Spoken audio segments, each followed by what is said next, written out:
Hey everybody, Mr. Judson here. So we're gonna backtrack today before we continue on with limits and dealing with limits with trig. We're gonna backtrack to that prerequisite chapter and do a little bit of trig review.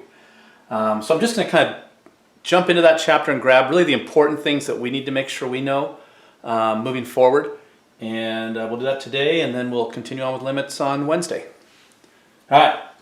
So just to review some of the things that we learned last year with trig is we want to make sure we remember that everything is in radians.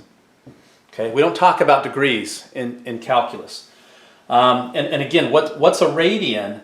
If you have a circle and you take one radius, all right, so here's a radius, and you take that radius and you sort of wrap it around the edge of the circle, you would get 1 radian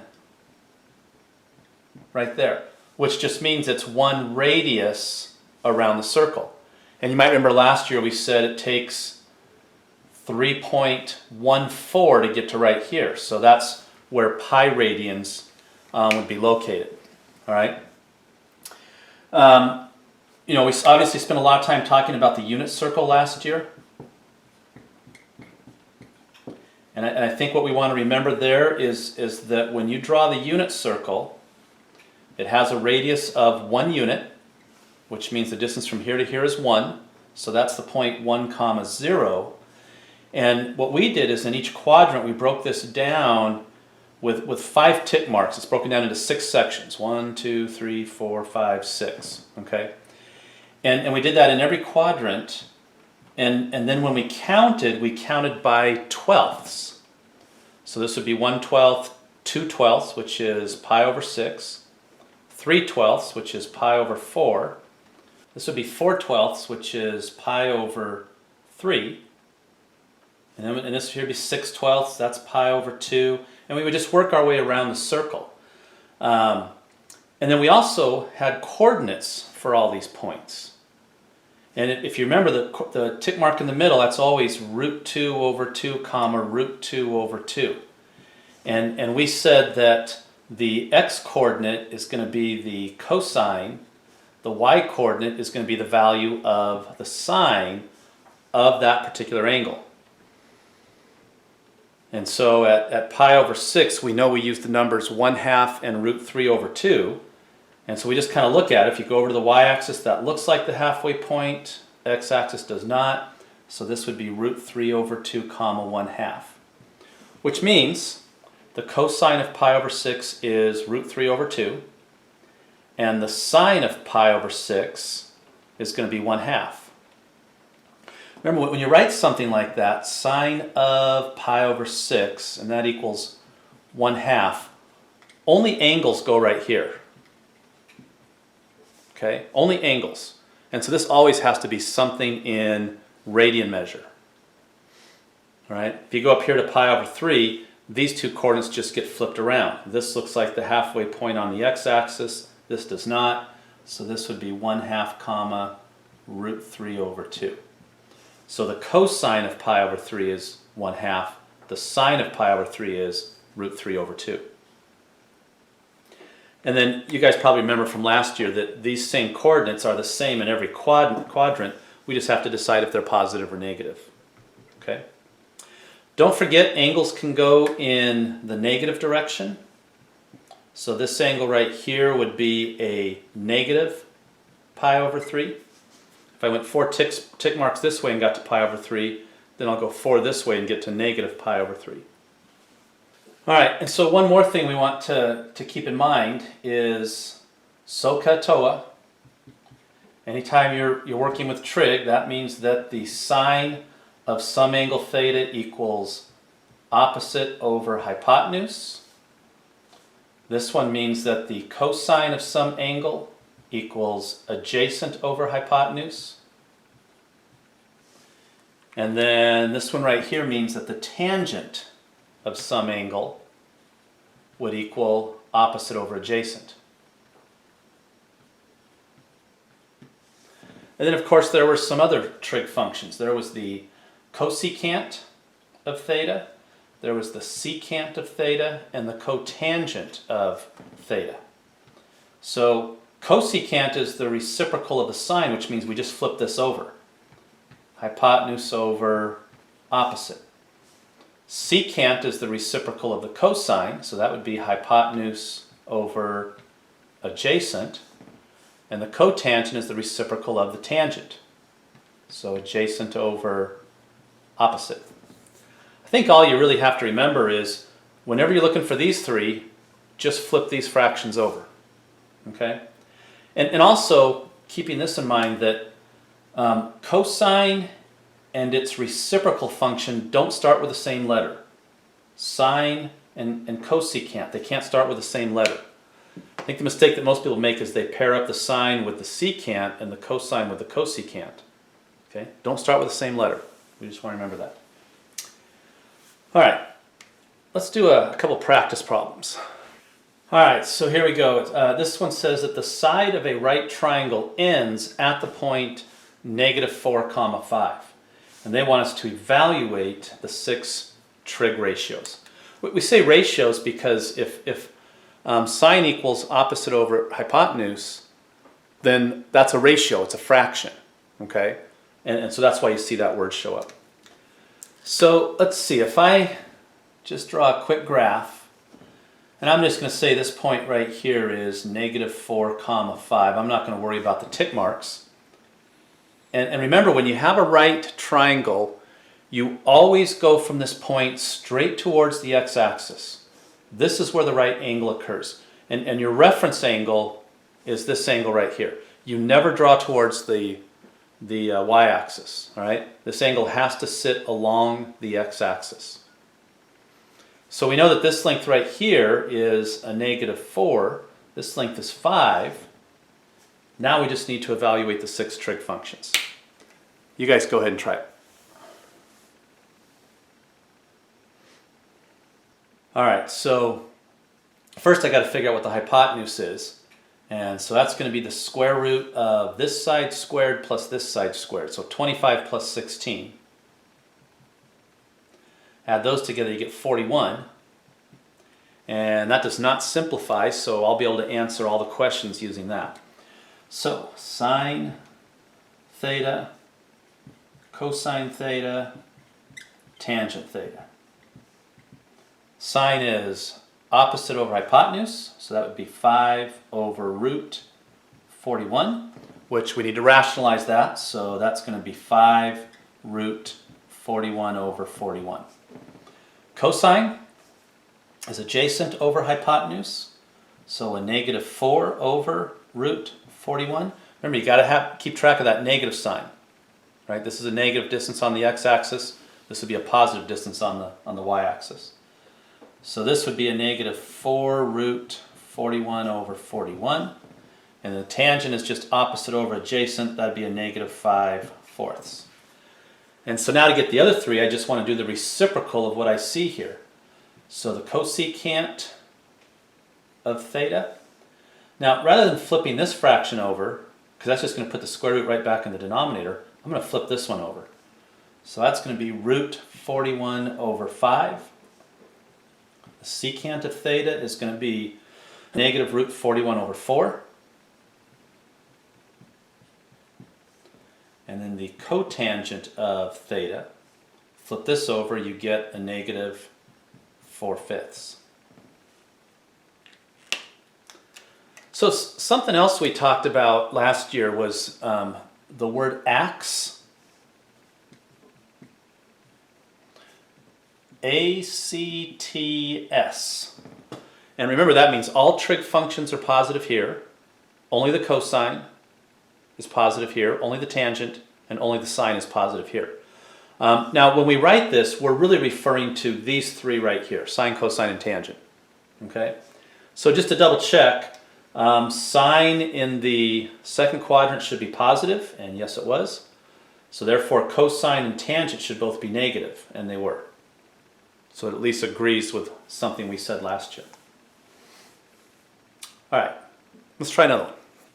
All right, so we want to find the sine, cosine, and tangent for these two angles, 2 pi over 3 and a negative 3 pi over 4.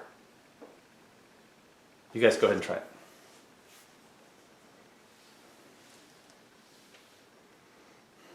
All right, so on this first one, first thing I have to do is I got to locate this angle. And remember, we always want to turn this into twelfths. So if I multiply this by 4, I got to multiply the top by 4 as well, and that'd be 8 pi over 12. So I want to go to the 8th tick mark.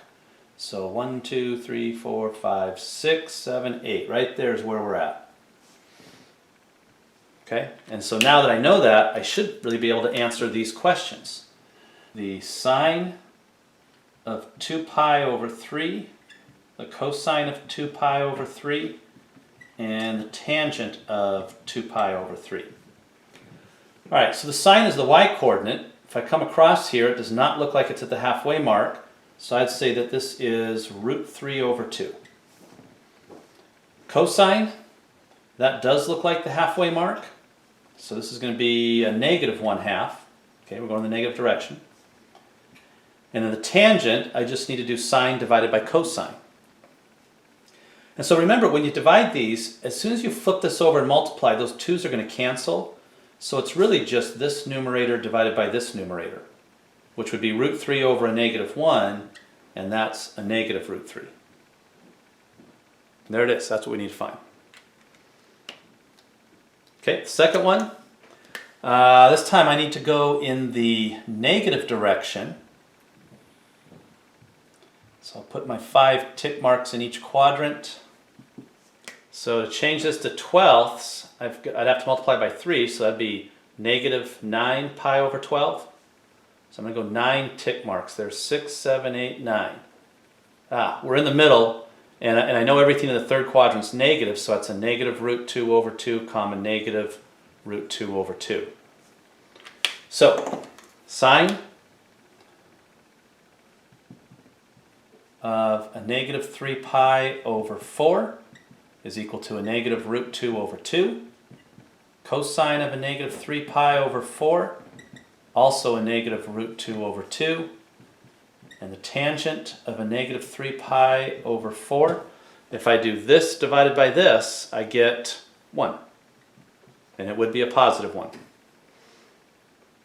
Alright, there's that one. Let's try another one. Alright, so this time we're going to evaluate all 6 trig functions if theta is equal to 7 pi over 6. You guys go ahead and try that one.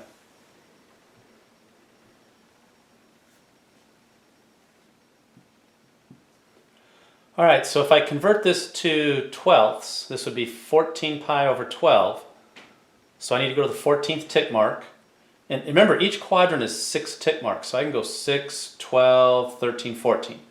There we are right there.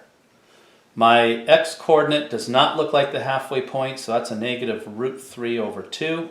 My y-coordinate does look like the halfway point, so that'd be a negative 1/2. And now I can answer the first 3. It's okay to say sine theta if we've said what theta is equal to at some point. That way you don't have to write 7 pi over 6 6 different times. So the sine of theta is equal to a negative 1/2. Cosine is a negative root 3 over 2. And the tangent, if I do sine divided by cosine, I'm doing negative divided by negative. Remember, when I divide these fractions, the 2's will cancel, so I'm just looking at the numerators. 1 over root 3. Which if I rationalize that, I get root 3 over 3. And so now the other 3 trig functions, cosecant theta equals a negative 2. We're just flipping these over. Secant theta equals a negative 2 over root 3, which we'll have to rationalize, so that'll be a negative 2 root 3 over 3. And the cotangent of theta will equal root 3. Alright, let's try one more. Alright, so this time it's saying to solve each equation. Also, we're going to say, let's just choose angles between 0 and 2 pi. Okay, so we're not going to have this infinite number of circles which would produce an infinite number of answers. So really we're saying, at what angle does the secant equal 2? At what angle does the sine equal root 3 over 2? And at what angle does the tangent equal root 3? So our answers here, our solutions, are all going to be angles. All right, you guys give it a shot.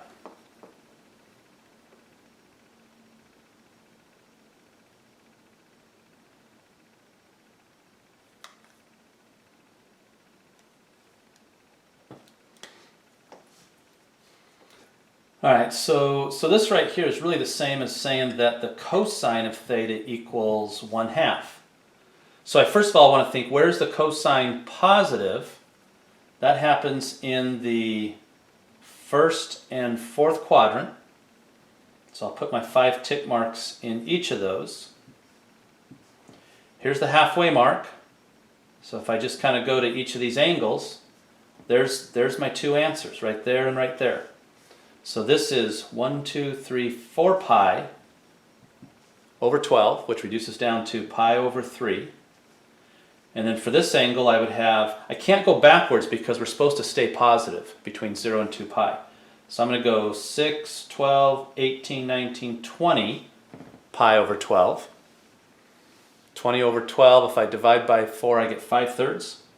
So 5 pi over 3. Those are my 2 solutions for this problem. For the second one, where is the sign negative? That's a y-coordinate. And so that happens down in the third and fourth quadrant. So I'll put my 5 tick marks in each quadrant. Remember, you just put 1 in the middle and then 2 on each side. Just divide it up as evenly as you can. It doesn't have to be perfect. So if my y-coordinate is a negative √3 over 2, it means it's not the halfway point. I know it's not the middle tick mark. So I'm going to be down low right here, these 2 angles. So that means that theta is going to equal 6, 12, 13, 14, 15, 16 pi over 12. So 16 twelfths, that reduces down to 4 pi over 3. Or I've got 18, 19, 20. I just did that angle over here. That's 5 pi over 3.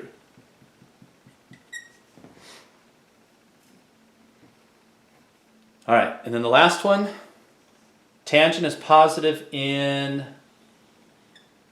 the first and third quadrant. Positive here because when you do sine divided by cosine, you're doing a negative divided by a negative. So let's see, I don't remember which one it is, but I know it's either this angle or this one. So I'm just going to guess here. I'm going to say, my x-coordinate is √3 over 2. My y-coordinate is 1/2. If I do sine divided by cosine, I get 1 over √3. So I chose the wrong one. This is my correct answer right here. Coordinates for this point are 1/2 comma √3 over 2. So when I do sine divided by cosine, I'm doing √3 divided by 1. That's what we've got up there. So theta equals 4 pi over 12. That's pi over 3. And I just have to remember, right, from this point, I got to go halfway around the circle. So 12 tick marks. So 1, 2, 8, 9, 10, 11, 12. Here's my other answer. And so that would be, we just did that one right here, 4 pi over 3.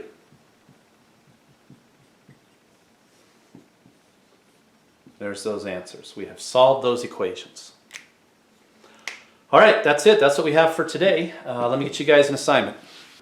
All right, so assignment number 5, we're starting our 5th week here. Page 38 to 39. We're going to do 15, 17, 23, parts C and D. 31 to 34 we'll do all of those, and then 35 to 41 we'll do just the odds here.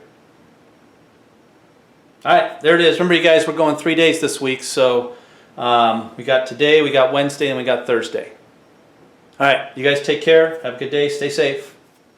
Bye.